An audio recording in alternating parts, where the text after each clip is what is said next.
IPL ಅಂತೂ ಬರ್ತಾ ಬರ್ತಾ ಫುಲ್ ಕ್ರೇಜಿ ಆಗ್ತಿದೆ ಮಗ. ಮ್ಯಾಚಸ್ಸು ಮತ್ತು ಆಕ್ಷನ್ ಮಾತ್ರ ಲೆವೆಲ್ ಬರ್ತಾ ಇತ್ತು, ಬಟ್ ಇವಾಗ ಇನ್ನೂ ಒಂದು ಆ್ಯಡ್ನ ಮಾಡಿದರೆ ಅದೇ ರಿಲೀಸ್ ಮಾಡ್ತಾರಲ್ಲ ಆ ಒಂದು ಲಿಸ್ಟ್ನ ಅನೌನ್ಸ್ ಮಾಡಬೇಕಿದ್ರೆ ಈ ಒಂದು ಸೀಸನ್ ಅದನ್ನು ಕೂಡ ಲೈವಲ್ಲಿ ಇಡ್ತಾರಂತೆ. ಅದೇ ಜಿಯೋ ಹಾಟ್ಸ್ಟಾರ್ ಮತ್ತು ಸ್ಟಾರ್ ಸ್ಪೋರ್ಟ್ಸಲ್ಲಿ ನವೆಂಬರ್ 15ನೇ ತಾರೀಕು ಎಲ್ಲರೂ ಕೂಡ ರೆಡಿ ಆಗಿಬಿಡಿ. IPL ಅಂತೂ ಎಲ್ಲನೂ ಕೂಡ ಒಂಥರ ಸಕ್ಕತ್ತಾಗಿ ನೋಡ್ತಾ ಇದ್ದಾರೆ. ಓಕೆ, ಬಟ್ ಈ ಒಂದು ಸೀಸನು ಎಲ್ಲ ಟೀಮ್ಗಳು ಯಾವ ಪ್ಲೇಯರ್ಸ್ನ ರಿಲೀಸ್ ಮಾಡ್ಬೋದು, ಬಿಕಾಸ್ ಅದು ಲಾಸ್ಟ್ ಇಯರ್ ಪರ್ಫಾರ್ಮೆನ್ಸು ಮತ್ತು ಡೊಮೆಸ್ಟಿಕಲ್ಲಿ ಆಡಿರ್ತಾರೋ ಇಲ್ವೋ ಆ ಒಂದು ಎಲ್ಲನೂ ಕೂಡ ಕ್ಯಾಲ್ಕುಲೇಟ್ ಮಾಡಿ ಅವರು ಕೂಡ ರಿಲೀಸ್ ಮಾಡ್ತಾರೆ. ಸೊ ನಮ್ಮ RCB ಪ್ಲೇಯರ್ಸು ಕೂಡ ರಿಲೀಸ್ ಮಾಡಲೇಬೇಕು. ಚಾಂಪಿಯನ್ಸ್ ಆದರೂ ಕೂಡ ಲಾಸ್ಟ್ ಇಯರ್ ಯಾರೆಲ್ಲ ಫ್ಲಾಪ್ ಆಗಿದ್ದಾರೆ ಎಲ್ಲರನ್ನೂ ಕೂಡ ಬಿಡಲೇಬೇಕು. ಈ ಒಂದು ಸೀಸನ್ನು ಬಿಗ್ ಪ್ಲೇಯರ್ಸ್ನ ಬಿಡೋ ಚಾನ್ಸಸ್ ಇದೆ. ಲಾಸ್ಟ್ ಇಯರ್ ಯಾರು ಪರ್ಫಾರ್ಮೆನ್ಸ್ ಮಾಡಿದ್ವಲ್ಲ ಅವ್ರನ್ನ, ಸೊ ಯಾರು ತಗೋತಾರೋ ಅವರು ಲಕ್ಕಿಯಾಗಿ ಆ ಒಂದು ಬಿಗಿನಿಂಗ್ಸ್ ಬರ್ಬೋದು ಅಂತ ಅನಿಸುತ್ತೆ. ನೋಡೋದು ಏನಾಗುತ್ತೆ ಅಂತ ಆಗಿದ್ರೆ ಫಸ್ಟು ಟೀಮು ಚಾನಲ್ಗೆ ಸಬ್ಸ್ಕ್ರೈಬ್ ಮಾಡಿದ್ರೆ ಮಾಡ್ಕೊಬಿಡಿ. GT ಅವರು ಮಗ. GTಯಲ್ಲಿ Anuj Rawat, Ishant Sharma, Manipal Lomror and Karim Janat and Gerald Coetzee ಅಂತ ಮಗ. ಈ 5 ಪ್ಲೇಯರ್ನ ರಿಲೀಸ್ ಮಾಡೋ ಥರ ಚಾನ್ಸಸ್ ಕಾಣಿಸ್ತಾ ಇದೆ. ಯಾಕಂತ ಹೇಳಿದ್ರೆ ಈ ಒಂದು 5 ಜನ ಪ್ಲೇಯರ್ಸು ಕೂಡ ಅಷ್ಟೊಂದು ಪರ್ಫಾರ್ಮ್ ಮಾಡಿಲ್ಲ ಲಾಸ್ಟ್ ಸೀಸನ್ನು, ಅಷ್ಟೇ ಅಂತಲೇ ಅನಿಸ್ಬೋದು GT ಟೀಮಲ್ಲಿ. ಮತ್ತು ಎರಡನೇ ಟೀಮು ಪಂಜಾಬ್ ಅವರು. ಪಂಜಾಬಲ್ಲಿ Lockie Ferguson, Glenn Maxwell, Marcus Stoinis and Aaron Hardie ಅಂತ ಈ 4 ಪ್ಲೇಯರ್ಸ್ನ ರಿಲೀಸ್ ಮಾಡ್ಬೋದು ಅನಿಸುತ್ತೆ. ಬಟ್ ಗ್ಲೇನ್ ಮ್ಯಾಕ್ಸ್ವೆಲ್ಲು ನೋಡಬೇಕು ಯಾವ ಟೀಮ್ಗೆ ಹೋಗ್ತಾರೆ ಅಂತ, ಬಿಕಾಸ್ ಪಂಜಾಬ್ಗೆ ಆಡಿದ್ರು, ಪಂಜಾಬಲ್ಲಿ ಯಾವ ಥರ ಪರ್ಫಾರ್ಮೆನ್ಸ್ ಬಂದಿಲ್ಲ ಅಂತ ಕೂರಿಸೇ ಬಿಟ್ರಿ ಇವ್ರನ್ನ. ಸೊ ನೋಡೋದು ಏನಾಗುತ್ತೆ ಅಂತ. ಮತ್ತು ಮಾರ್ಕಸ್ ಸ್ಟೋನಿಸ್ ಅವರು ಬಿಗ್ ಪ್ಲೇಯರು, ರಿಲೀಸ್ ಮಾಡ್ತಾರೆ, ಬಿಗ್ ಪ್ಲೇಯರ್ ಆದ್ರೂ ಪರ್ಫಾರ್ಮೆನ್ಸ್ ಮಾಡ್ತಾರಲ್ವಾ. ಮತ್ತು ಮೂರನೇ ಟೀಮು LSG ಅವರು. Shardul Thakur and Shahbaz Ahmed, David Miller, Ravi Bishnoi, Akash Deep ಮಗ. ಬಟ್ ಇದರಲ್ಲಿ ಡೇವಿಡ್ ಮಿಲ್ಲರ್ನ ನಾನು ಬಿಟ್ಟರೆ ಈ ಒಂದು ಸೀಸನ್ ನಮ್ಮ RCB ಅವರು ತಗೊಳ್ಳಿ ಅಂತ ನನಗಂತೂ ಅನಿಸುತ್ತೆ. ಯಾಕಂತ ಹೇಳಿದ್ರೆ ಡೇವಿಡ್ ಮಿಲ್ಲರ್ ಗೊತ್ತಲ್ಲ ಅಂಥ ಬ್ಯಾಟ್ಸ್ಮನ್ ಅಂತ ಎಂತೆಂಥ ಕ್ರೂಷಿಯಲ್ ಇನ್ನಿಂಗ್ಸ್ ಎಲ್ಲನೂ ಕೂಡ ಗೆಲ್ಲಿಸಿದ್ದಾರೆ.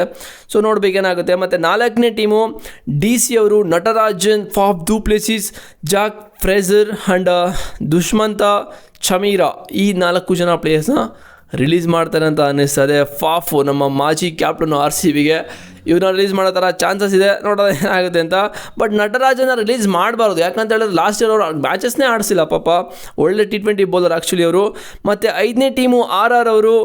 Simran Hetmyer, Sanju Samson and Maheesh Theekshana and Shubham Dubey. Sanju Samson ಬಗ್ಗೆ ಸಖತ್ ನ್ಯೂಸ್ಗಳು ಬರ್ತಾ ಇದೆ. ಇವರು DCಗೆ ಹೋಗ್ತಾರೆ, KKRಗೆ ಹೋಗ್ತಾರೆ, ಚೆನ್ನೈಗೆ ಹೋಗ್ತಾರೆ ಅಂತ ಎಲ್ಲ ಕಡೆ ಟ್ರೇಡ್ ಮಾರ್ಕ್ಗಳು ಅಂದರೆ ಟ್ರೇಡ್ ಈ ಥರ ನ್ಯೂಸ್ಗಳು ಬರ್ತಾ ಇದೆ. ನೋಡೋದ ಸಂಜು ಸ್ಯಾಮ್ಸನ್ ಏನಾಗ್ತಾರೆ ಅಂತ. ಮತ್ತು 6ನೇ ಟೀಮು SRH ಅವರು. ಮೊಹಮ್ಮದ್ ಶಮಿ, ಇಶಾನ್ ಕಿಶಾನ್, ಅಭಿನವ್ ಮನೋಹರ್ ಆ್ಯಂಡ್ ಜೈದೇವ್ ಉನಾಟ್ಕಟ್ ಈ 4 ಜನ ಪ್ಲೇಯರ್ಸ್ನ ರಿಲೀಸ್ ಮಾಡ್ಬೋದು ಅಂತ ಅನ್ನಿಸ್ತಾ ಇದೆ. ಬಿಕಾಸ್ ಮೊಹಮ್ಮದ್ ಶಮಿನ ರಿಲೀಸ್ ಮಾಡ್ತಾರಾ ಗೊತ್ತಿಲ್ಲ, ಬಟ್ ಅವ್ರಿಗೆ ಇಂಜುರಿ ಆಗಿತ್ತು, ಟೀಮ್ ಇಂಡಿಯಾ ಕೂಡ ಸೆಲೆಕ್ಟ್ ಆಗಿಲ್ಲ ಈ ಒಂದು ಸೀಸನ್ ಯಾವುದೇ ಫಾರ್ಮೆಟಲ್ಲೂ ಕೂಡ. ಸೊ ಡೊಮೆಸ್ಟಿಕಲಿ ರಣಜಿ ಕ್ರಿಕೆಟಲ್ಲಂತೂ ಸಖತ್ತಾಗಿ ಬೌಲಿಂಗ್ ಮಾಡ್ತಾಯಿದ್ದಾರೆ.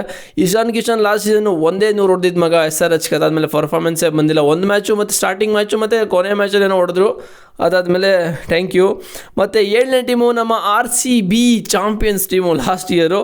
ಬಟ್ ಈ ಒಂದು ಸೀಸನ್ನು 5 ಜನ ಪ್ಲೇಯರ್ಸ್ನ ಲೈಕ್ಲಿ ರಿಲೀಸ್ ಮಾಡ್ಬೋದು ಅಂತ ಕಾಣಿಸ್ತದೆ. ಅದರಲ್ಲಿ Rasikh Dar, Manoj Bhandage and Liam Livingstone, Nuwan Thushara and Mayank Agarwal ಈ 5 ಪ್ಲೇಯರ್ಸ್ನ ರಿಲೀಸ್ ಮಾಡುವಂತ ಅನಿಸುತ್ತೆ. ಬಿಕಾಸ್ ಲಾಸ್ಟ್ ಇಯರ್ನು ಲಿಯಾಮ್ ಲಿವಿಂಗ್ಸ್ಟನ್ಗೆ ತುಂಬ ಚಾನ್ಸ್ನ ಕೊಟ್ಟರು, ಅವರು ಯೂಸ್ ಮಾಡ್ಕೊಂಡಿಲ್ಲ. ಮತ್ತು ಮನೋಜ್ ಬಾಂಡಿಗೆ ಕೂಡ 1-2 ಚಾನ್ಸನ್ನು ಕೊಟ್ಟರು, ಬಟ್ ಅವ್ರಿಗಿನ್ನ 3 ಚಾನ್ಸ್ ಬೇಕು ಬಿಕಾಸ್ ನಮ್ಮ ಕನ್ನಡಿಗ. ಆ್ಯಂಡ್ ರಶಿಕ್ ದಾರ್ ಚೆನ್ನಾಗಿ ಹಾಕಿದ್ರು ಸ್ಟಾರ್ಟಿಂಗ್ 1-2 ಮ್ಯಾಚು, ಅದಾದಮೇಲೆ ಹೊಡ್ಸ್ಕೊಂಡ್ರು, ಕೂರಿಸಿದ್ರು.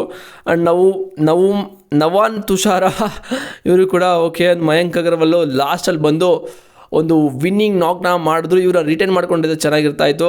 ಬಟ್ ನೋಡೋದೇನಾಗುತ್ತೆ ಅಂತ. ಮತ್ತು 1 2 3 4 5 6 7 8ನೇ ಟೀಮು MIಲಂತೂ ಈ ಒಂದು ಸೀಸನ್ನು ತುಂಬ ಜನ ಪ್ಲೇಯರ್ಸ್ನ ಬಿಡ್ತಾ ಇದ್ದಾರೆ. 5 ಜನ ಪ್ಲೇಯರು.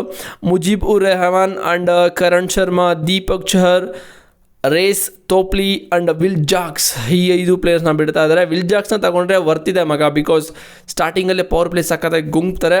ಮತ್ತು ದೀಪಕ್ ಚಹರ್ ಕೂಡ ವರ್ತಿದೆ, ಬಿಕಾಸ್ ನ್ಯೂ ಬಾಲ್ನ ಸಕ್ಕತ್ತಾಗಿ ಸ್ವಿಂಗ್ ಮಾಡ್ತಾರೆ. ಬಟ್ ಅಷ್ಟೊಂದು ಫಾರ್ಮಲ್ಲಿ ಇವರು ಬೌಲಿಂಗ್ ಕೂಡ ಎಲ್ಲೂ ಕಾಣಿಸ್ಕೋತಾ ಇಲ್ಲ, ಇವ್ರು ಫಾರ್ಮೆಲ್ಲ ಕಿತ್ಕೊಂಡು ಹೋಗ್ಬಿಟ್ಟಿದೆ.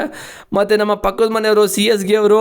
ಇದರಲ್ಲಿ ರಾಹುಲ್ ತ್ರಿಪಾಠಿನ ಬಿಡ್ತಾರೆ, ಪಕ್ಕಾ ಬಿಡ್ತಾರೆ. ದೀಪಕ್ ಹುಡಾನು ಕೂಡ ಬಿಡ್ಬೋದು ಅನಿಸುತ್ತೆ. And Sam Karan, Devin convoy and Vijay Shankar. ನನ್ನ ಪ್ರಕಾರ ಈ ಒಂದು 5 ಜನ ಪ್ಲೇಯರ್ಸಲ್ಲಿ ರಾಹುಲ್ ತ್ರಿಪಾಠಿ ಬಿಡ್ತಾರೆ, ದೀಪಕ್ ಕೂಡ ಬಿಡ್ತಾರೆ ಆ್ಯಂಡ್ ವಿಜಯ್ ಶಂಕರ್ನ ಬಿಡ್ತಾರೆ ಅಂತ ಅನ್ನಿಸ್ತದೆ. ಯಾಕಂತ ಹೇಳಿದ್ರೆ ರಾಹುಲ್ ತ್ರಿಪಾಠಿಗೆ ಎಷ್ಟು ಚಾನ್ಸ್ ಕೊಟ್ಟರು ಲಾಸ್ಟ್ ಸೀಸನು, ಓಪನಿಂಗ್ಗೆ ಕೊಟ್ಟರು 4-5 ಮ್ಯಾಚಸ್ಸು ಕೂಡ ಇವರು ಪರ್ಫಾರ್ಮ್ ಮಾಡಲಿಲ್ಲ. ಸೊ ಸ್ಯಾಮ್ ಕರ್ನ್ ವರ್ತಿದೆ ಮಗ, ತಗೊಂಡು ಇವ್ರನ್ನ ಬಿಟ್ಟರೆ ಬೇರೆ ಟೀಮ್ಗಳು ನೋಡೋದು ಏನಾಗುತ್ತೆ ಅಂತ. Then last team 10th team KKR ಅವರು Moeen Ali, Quinton de Kock, Venkatesh Iyer, Spencer Johnson and Anrich ನೋಕಿಯಾ ಈ 5 ಪ್ಲೇಯರ್ಸ್ನ ರಿಲೀಸ್ ಮಾಡ್ತಾರೆ. ಬಿಕಾಸ್ ಕ್ವಿಂಟನ್ ಡಿಕಾಕು ಒಳ್ಳೆ T20 ಬ್ಯಾಟ್ಸ್ಮನ್ ಬಟ್ ಫಾರ್ಮಲ್ಲಿಲ್ಲ ಆ್ಯಂಡ್ ಇವರು ಬೇರೆ ಟೂರ್ನಮೆಂಟಲ್ಲಿ ಹೊಡಿತಾರೆ ಅಂತ ಅನಿಸುತ್ತೆ. ವೆಂಕಟೇಶ್ ಅಯ್ಯರ್ಗೆ ಕೊಟ್ಟಿದ್ದು ಎಷ್ಟು ಕೋಟಿ ಮಗ, ಆಲ್ಮೋಸ್ಟ್ 20+ ಕ್ರೋರ್ನ ಕೊಟ್ಟಿದ್ದು, ಬಟ್ ಏನೂ ಮಾಡಲಿಲ್ಲ ಪಾಪ, ಏನೂ ಮಾಡೋಕ್ಕಾಗಲ್ಲ, ಒಂದು ಬ್ಯಾಟ್ ಸೀಸನ್ ಆಗೇ ಆಗುತ್ತೆ. ಸೊ ಈ 10 ಟೀಮ್ಗಳು ಈ ಪ್ಲೇಯರ್ಸ್ನ ರಿಲೀಸ್ ಮಾಡ್ಬೋದು ಅಂತ ಅನ್ನಿಸ್ತಾ ಇದೆ. ನಿಮ್ಮ ಪ್ರಕಾರ ಯಾರನ್ನ ರಿಲೀಸ್ ಮಾಡ್ಬೋದು ಅಂತ ಅನಿಸುತ್ತೆ, ಕಾಮೆಂಟ್ ಮಾಡಿ. ಸೊ ನಮ್ಮ RCBಯಲ್ಲಿ ಒಳ್ಳೆ ಡಿಸಿಷನ್ ಆಯಿತು 5 ಪ್ಲೇಯರ್ ರಿಲೀಸ್ ಮಾಡೋದು, ನನಗೇನೋ ಪಕ್ಕ ಅಂತ ಅನ್ನಿಸ್ತದೆ. ಬಟ್ ನಮ್ಮ ಕನ್ನಡಿಗರಿಗೆ ಮತ್ತೆ ಒಂದು ಚಾನ್ಸ್ನ ಕೊಡಬೇಕು ಗುರು, ಇನ್ನು ಯಾವಾಗ ಕೊಡೋದು, ಎಲ್ಲ ವರ್ಷವೂ ಕೂಡ ಇದೇ ಆಯಿತು, ಬೇರೆ ಪ್ಲೇಯರ್ಸ್ನ ಆಡಿಸ್ತಾರೆ, ಮತ್ತು ಹೊಸ ಪ್ಲೇಯರ್ಸ್ ಯಾರಿಗೂ ಚಾನ್ಸೇ ಕೊಡ್ತಾಯಿಲ್ಲ. ನೋಡೋದು ಯಾವ ಟೀಮಲ್ಲಿ ಕೊಡ್ತಾರೆ ಅಂತ. ಬಟ್ ಬೇರೆ ಟೀಮಲ್ಲೆಲ್ಲ ಕೊಡ್ತಾ ಇದ್ದಾರೆ ಕನ್ನಡಿಗರಿಗೆ, ಬಟ್ ನಮ್ಮ ಟೀಮಲ್ಲಿ ನಮಗೆ ಕೊಡ್ತಾಯಿಲ್ಲ. ಇದೇ ಒಂದು ಏನೂ ಮಾಡೋಕ್ಕಾಗಲ್ಲ. ಸೊ ನಿಮ್ಗೇನು ಅನಿಸುತ್ತೆ ಅಂತ ಕಾಮೆಂಟ್ ಮಾಡಿ. ಯಾರನ್ನ ರಿಲೀಸ್ ಮಾಡ್ಬೋದು ಈ ಒಂದು ಲೀಸ್ಟಲ್ಲಿ, ಯಾರನ್ನ ರಿಟೈನ್ ಮಾಡ್ಕೋಬೋದು ಅಂತ ಅನಿಸುತ್ತೆ ಅಂದರೆ ಕಾಮೆಂಟ್ ಮಾಡಿ. ಚಾನಲ್ಗೆ ಸಬ್ಸ್ಕ್ರೈಬ್ ಮಾಡಿಲ್ಲ ಅಂದರೆ ಪಟ್ಟಂತ ಮಾಡ್ಕೊಳ್ಳಿ. ಸಿಗ್ತೀನಿ ಬಾಯ್ಸ್ ನೆಕ್ಸ್ಟ್ ವೀಡಿಯೋದಲ್ಲಿ.